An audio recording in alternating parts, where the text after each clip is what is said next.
My name is Emily Burnham. I am 12 years old, and today is March 21st, 2014. I'm going to recite by memory Hebrews 11, 1 through Hebrews 2.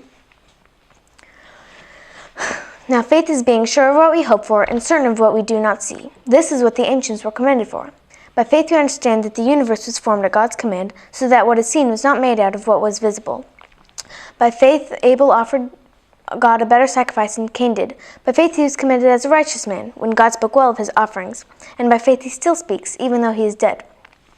By faith Enoch was taken from this life so that he did not experience death. He could not be found, because God had taken him away.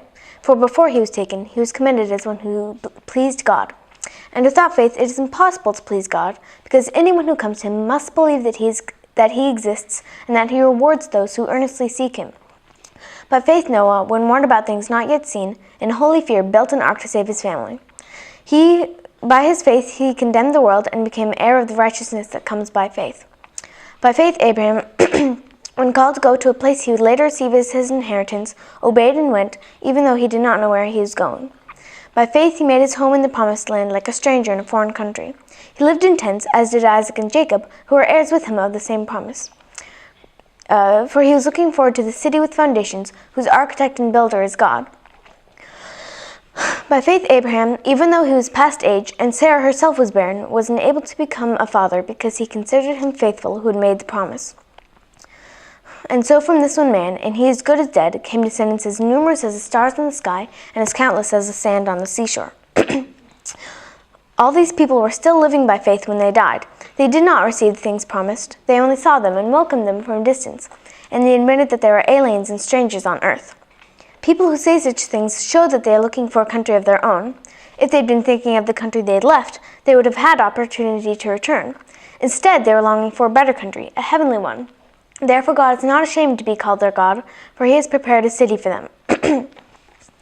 By faith Abraham, when God tested him, offered Isaac as a sacrifice. He who had received the promises was about to sacrifice his one and only son, even though God had said to him, "It is through Isaac that your offspring will be reckoned." Abraham reasoned that God could raise the dead, and figuratively speaking, he did receive Isaac back from death. By faith Isaac blessed Jacob and Esau in regard to their future. By faith Jacob, when he was dying, blessed each of Joseph's sons, and worshipped as he leaned on the top of his staff. By faith Joseph, when his end was near, spoke about the exodus of the Israelites from Egypt, and gave instructions about his bones.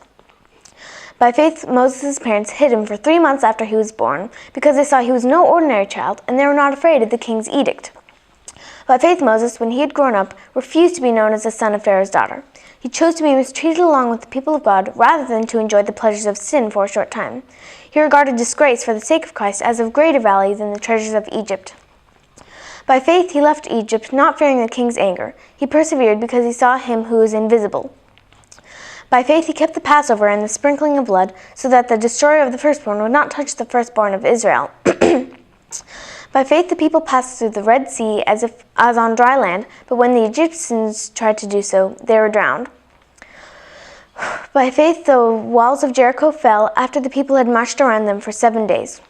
By faith the prostitute Rahab, because she welcomed the spies, was not killed with those who were disobedient. And what more shall I say? I do not have time to tell about Gideon, Barak, Samson, Jephthah, David, Samuel, and the prophets, who through faith conquered kingdoms, administered justice, and gained what was promised, who shut the mouths of the lions, quenched the fury of the flames, and escaped the edge of the sword, whose weakness was turned to strength, and who became powerful in battle, who routed foreign armies. Women received back their dead, raised to life again. Others were tortured and refused to be released, so that they might gain a better resurrection. Some faced jeers and floggings, while still others were chained and put in prison. They were stoned, they were sawed in two, they were put to death by the sword. They went about in sheepskins and goatskins, destitute, persecuted, and mistreated. The world was not worthy of them. They wandered in deserts and mountains, and in caves and holes in the ground.